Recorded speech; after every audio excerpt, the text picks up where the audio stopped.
When Cersei Lannister walks into the Godswood that afternoon, she has already decided. Not in the moment. Years ago. She chose the moment Ned Stark made his first honorable choice, the moment he refused to see her for what she actually was. Not a queen, not a political player, but a woman who'd been trapped in a room with a man who called her by another woman's name. When you play the Game of Thrones, you win, or you die. There is no middle ground. This line has been called the thesis of the entire series, but it is not a philosophy. It is a diagnosis of a wound so deep that Cersei has rewritten her entire world to justify it. To calculate the atmospheric pressure of this Godswood, we must understand that Cersei has invited Ned Stark here to do something excruciating. Offer him mercy. She's about to tell him she knows his secret. Her children are not Robert's. They are Jaime's, and she's about to let him run. Ned arrived, believing he held power. He discovered truth. He believed truth would matter. Cersei is here to teach him that power moves through blood, through action, through the willingness to destroy. Ned needs him to stay silent. Cersei needs him to understand that honor is a luxury only the already dead can afford. What's at stake is not just Ned's life. It's his entire philosophy of how the world works. You're in pain. I've had worse, my lady. Perhaps it's time to go home. The South doesn't seem to agree with you. The conversation opens with Cersei remarking on Ned's illness, on his weakness. This is not sympathy. This is inventory. She's cataloging his deterioration, the way a butcher catalogs an animal that's already beginning to spoil. She offers him a door. Leave. Go home. Abandon everything you came here to do. What Cersei is actually doing here involves something deeper than negotiation. She's performing what psychologists call primed Eiv surrender framing. She's offering escape, not as mercy, but as proof that only two paths exist. Stay and fight, or run and abandon your purpose. The middle is already gone. Ned doesn't take the offer because he believes he has leverage. He doesn't yet understand that Cersei has already decided how this ends. I know the truth John Arryn died for. Do you, Lord Stark? Is that why you called me here, to pose me riddles? The wound beneath these lines is precise. Ned believes knowledge is currency. He believes that truth. The secret of Joffrey's parentage, the lie that sits at the throne's heart, matters. Cersei hears this and recognizes something he doesn't yet know about himself. He's bringing a moral argument to a bloodline war. When she asks if he knows the truth, she's not asking a question. She's delivering a judgment. She knows he knows. She knows he's paralyzed by what to do with knowing. Epistemic, weaponization, is the term for this.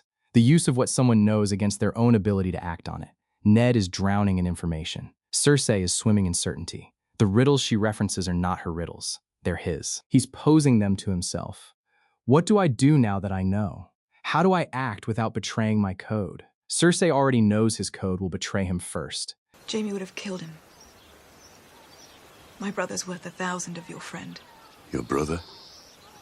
Or your lover? Targaryens wed brothers and sisters for 300 years to keep bloodlines pure. Jaime and I are more than brother and sister. We shared a womb. Came into this world together, we belong together. This is the moment Cersei names the wound that will drown everything that follows. The incest with Jaime is not presented as sin. It's presented as continuity, as the family law, as the only thing that makes sense when you live in a world that refuses to recognize your autonomy. Cersei has taken her deepest violation, her brother's hands on her, the confusion of bloodline and desire, and reframed it as destiny. She's taking the thing that destroyed her ability to differentiate herself from her family, and she's calling it belonging. The wound runs so deep that she's made it architecture. Wound sanctification. The psychological mechanism by which shame is rebranded as specialness, by which the violation becomes the virtue. Cersei doesn't survive Jaime. She survives by declaring that she would never want to survive without him. That to be separated would be to be incomplete. The wound becomes the identity. Do you love your children? With all my heart. No more than I love mine. And they're all Jaime's. Thank the gods. Cersei's children are not her children. They are Jaime's children, kept alive by her ritual humiliation of Robert, the man who owns her body but not her will. Every act of contempt, every time she renders him unconscious, every child she births to her brother. This is not cruelty. This is defiance. What's buried underneath is a woman who arrived at her marriage with hope. She saw Robert, the man every girl in the kingdoms wanted, and for one moment believed this could be different, that marriage could be sanctuary instead of prison, that the man across from her would see her. Retrospective grief, the psychological state in which a person grieves for their own ruined hope by rewriting it as delusion. Cersei transforms her worship of Robert into a cautionary tale about herself. She was foolish to hope. She was naive to think beauty or position or the name Lannister could matter in a world where she was only a vessel. So she became the thing she fears most. She became the player, not the played upon. And that night he crawled on top of me stinking of wine and did what little he could do. And whispered in my ear, Lyanna, your sister was a corpse and I was a living girl and he loved her more than me. This line is the skeleton key to everything Cersei will become. The violation is not the act itself. The violation is the name. Robert called her by another woman's name, a corpse, a ghost. A woman who was never hers to compete with, because competition requires existing to your partner in the first place. For Cersei, this moment is not rape in the traditional sense. It's something worse. It's evaporation. It's proof that she is fundamentally invisible, that all the power Lannister gave her, all the beauty she carried, all the calculation she could perform, none of it makes her real to the person who owns her legally and sexually. Erasure as origin. The moment when a person understands not that they've been wronged, but that they've never existed to the person wronging them. Cersei experiences this as a final door closing. From this moment forward, she will never make the mistake of believing she matters to anyone who holds power over her. She will only move through the world as either the predator or the corpse. When the king returns from his hunt, I'll tell him the truth. You must be gone by then. You and your children. I will not have their blood on my hands. Cersei is offering Ned Stark something he doesn't deserve and doesn't want, an exit. She's giving him time to run, distance to grow between himself and his execution. This is not kindness. This is performance. By offering mercy, Cersei is teaching Ned that she has already won, that she has the power to let him live or let him die, that his choices have already been narrowed to paths she's already drawn. She's not threatening him with what will happen if he stays. She's showing him that even her mercy is a cage. Sovereign Slamenski, the display of power through the ability to pardon. The person who truly controls the board doesn't need to enforce every rule. They can afford to seem merciful, because clemency itself is proof of dominance. Ned will run believing he's escaped. Cersei knows she's merely chosen the timing of his end. Go as far away as you can, with as many men as you can. Because wherever you go, Robert's wrath will follow you. Now Cersei moves into the part of this conversation where she doesn't pretend anymore. She stops offering mercy and starts offering diagnosis. She's identifying the flaw in Ned Stark that makes him prey.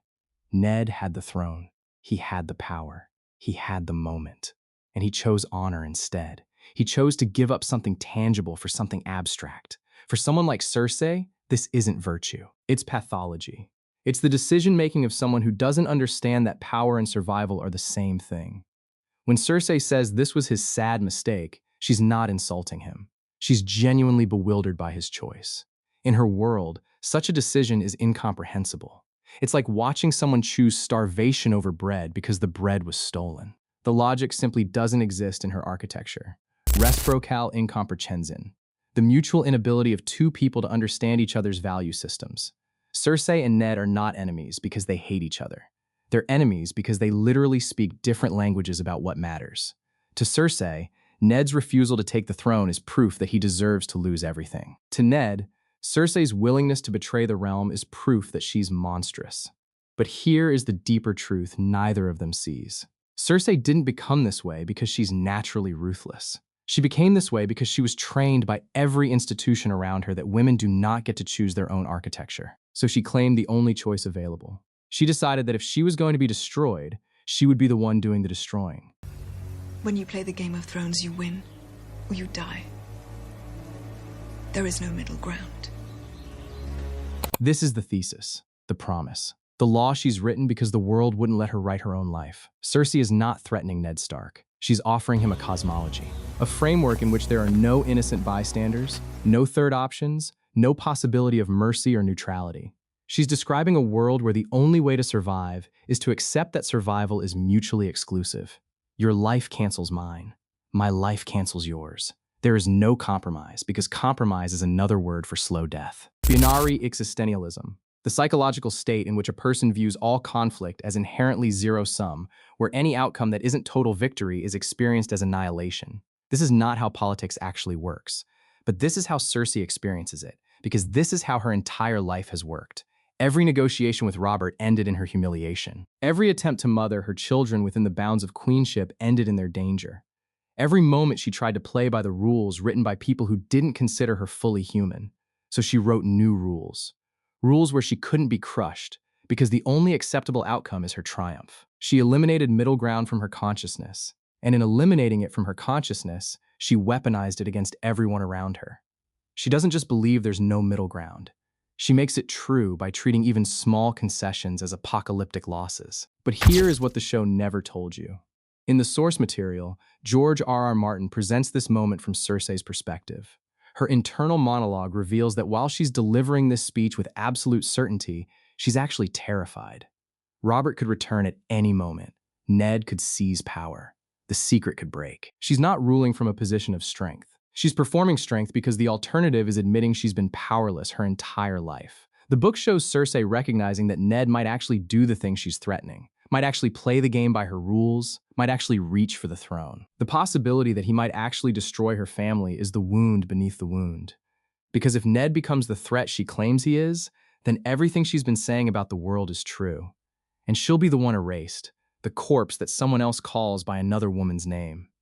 This reframing changes everything about what she's communicating. She's not issuing a threat from a position of dominance. She's desperately trying to convince Ned, and herself, that the world is as brutal as she needs it to be. Because if the world isn't brutal, then there was no justification for the brutality she's committed. The psychology here extracts to something essential about power structures everywhere. When a person has been systematically excluded from legitimate channels of authority, they often respond by rejecting the framework entirely.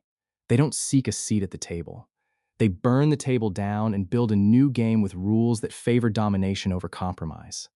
Cersei's philosophy isn't unique to her. It appears in every organization where certain people are told they don't belong. They eventually respond by declaring that belonging itself is a myth, that the only real currency is force. The problem is that once this belief takes hold, it becomes self-fulfilling. Every person you crush in pursuit of absolute security becomes proof that absolute security was necessary. The wound justifies itself indefinitely. So what question should we actually be asking about this moment? It's not whether Cersei is right, that the Game of Thrones demands total victory or total death. It's whether the game was ever really about thrones at all, or whether it was always about a woman trying to prove that her erasure could be transformed into dominance. Drop your thoughts in the comments below. I'll see you in the next.